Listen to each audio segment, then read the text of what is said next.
Yo, welcome to Build Something TV. Here is the Maverick. This is where I fucked up at. Now, don't mind the wind, but we're gonna go check out the car in a few minutes, and we're gonna get to what the parts list that is needed to get this car running. But before we get into that, we're gonna just do a walk around the car and tell me, is this car worth even trying to do? All right, so let's get to it.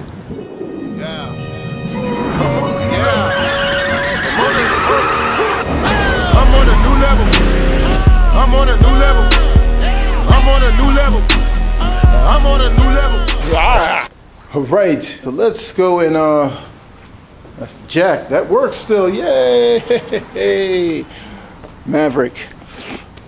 I fucked up buying this. Bear with me with the wind. You're gonna hear a lot of little wind background wind in this video. It's a little windy out and it's very cold. All right, we have the inline 6. It's the big one, pretty good. I think it's a 250 if I'm not mistaken. I think a guy had correct me on this. Ozzy, I don't know what to do with this motor, because you know you and I are semi doing this thing together in the virtual world. It was a waste to buy this, and what I'm going to explain to you is why. The interior is tattered. Everybody knows that's a given. That will happen. Interior is tattered all the way up. I yanked the headliner out. I'm not finished quite yet, but I am finishing it up. It's what it is. The car is 1974. This is what it would look like when somebody leaves it outside. It's a given. Here's a few things that happened with the car. Oh, I cleaned out the trunk. Most of the stuff is inside there. There's an axle in there. Now you sit there and say, hey, why is that axle in there? Well, when I purchased the car, the guy told me that the axle was out the car. I didn't think anything of it. Now, hope you can follow me on this. The axle was out the car. The guy was about to take out the transmission or something happened to the transmission. We do not know. I still think the transmission can move. I just need the car to be able to move on its own power so I can do other stuff. So anyway, long story short, okay, axle is out the car, right? So if you look at it, that's flood. So water had to be in up to here. Now the transmission doesn't have a drive shaft. So what would happen? Water got inside the transmission. Now here's how I found that out. When the flatbed was taking the car and the water was just dripping out of the transmission. I mean pouring out. It was at least a liter of water coming out. So we have that situation. Now, along with that situation, the body is what it was. You know what I mean? I'm not doing anything with the body. My whole thing is this thing worth to do? Now, I'm gonna let you guys look at it. We're gonna go around the car a little bit. A little wind noise. I'm gonna put some music on and you just check it out.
So what do you guys think?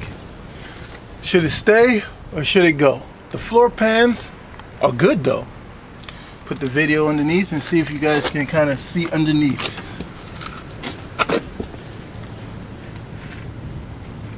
There's no holes. No holes. It's pretty much like that on the other side as well. Nothing. No holes. So this is what we have. Let's get back into the motor real quick. I'm gonna be honest with you guys. When the water, sorry about the wind, when the water came out of the transmission, I did not want no parts of this anymore. Now, some of you guys may say, hey, you got gypped. No, I didn't get gypped. Nobody gets gypped. You know exactly what you're getting into. I didn't get gypped. He was very honest and upfront about everything. It's the fact that it's how your brain skim over what he has said. He did say the car was in water, but now you got to remember, he said that not with drive shaft out, the car was in water. The car was in water, then talked about the body and said the drive shaft is out. So when you listen to it, you're not really putting everything all together. Now, how long it's been sitting in the water? Don't know. I really don't know how long it's been sitting in the water. So I don't know really what to do. So that's why I'm asking you guys in the comments on what and how to go about this thing. Because I really want to throw away the Maverick altogether. Because that's not what I signed up for or thought in my mind. Again, I was so gung-ho, I didn't tell my wife. She found out in the video. Didn't went so well, but it's okay. You know, now it's all right so far. And you know, the 302 in the junkyard, 550 ridiculous. I know some of you guys commented. I didn't get to your comments as yet because I'm outside doing the video right now. Prior to that junkyard stroll, it was actually 2 to 3 days later because it snowed the following day. Snow rain. It is a mess out here.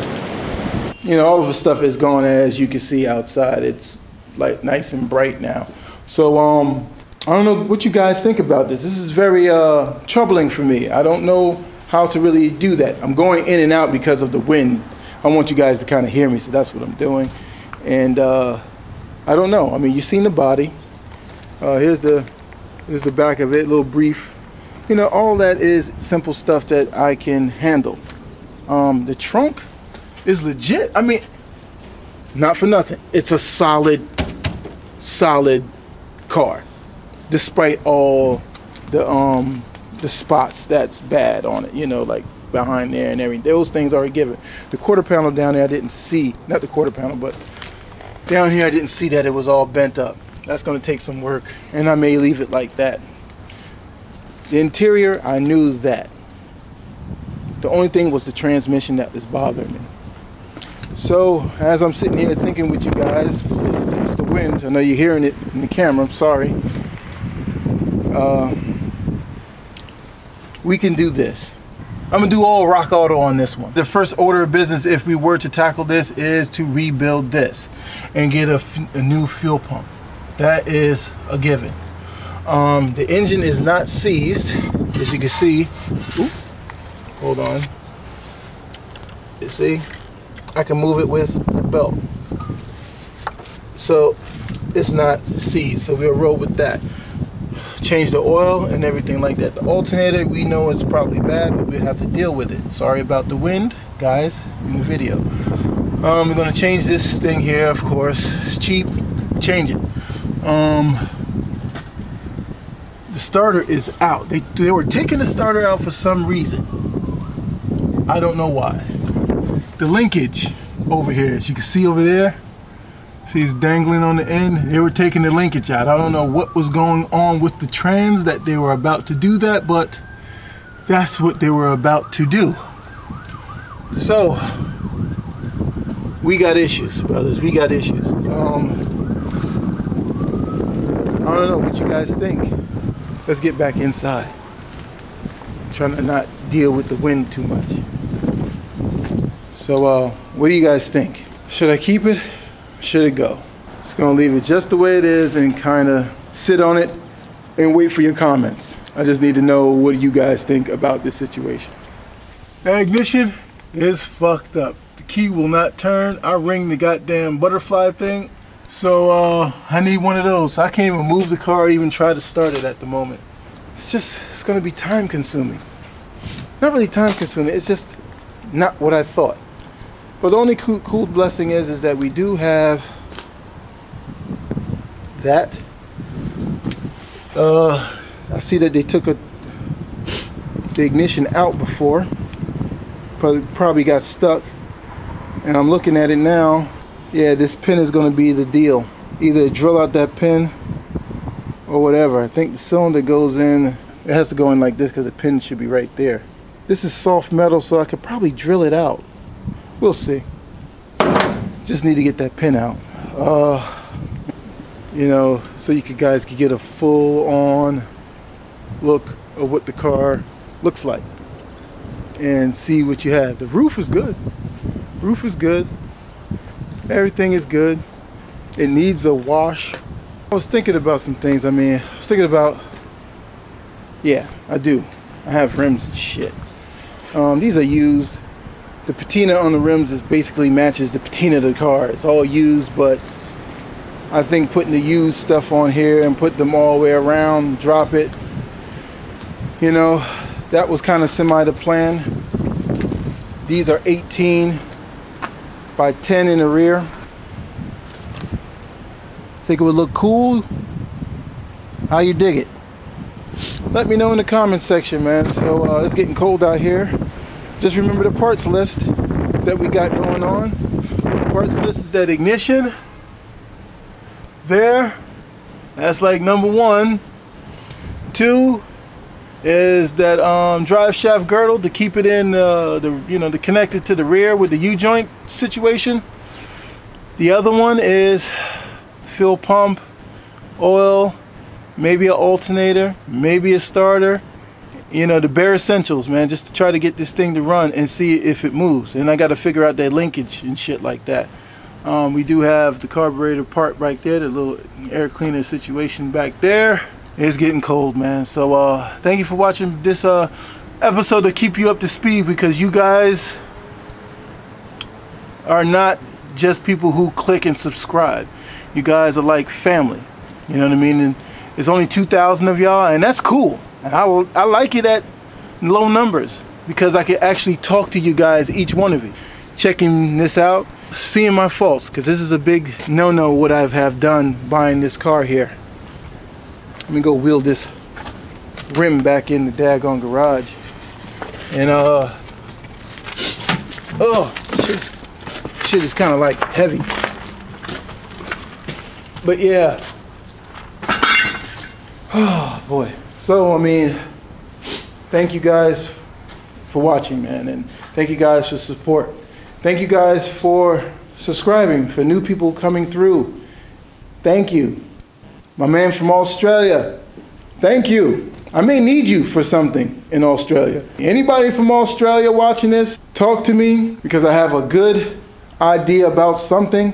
And you guys is the only ones that can help me. It's called the cross flow head. They had them on the Falcons and everything like that. So I just need the push rod model. They have the one with the timing belt, or timing chain I should say. I don't need that one. I need the one with the push rods. Now, take the walk of shame right now. And check you guys at the flip side, man. Rims be tough on there though. It would be tough.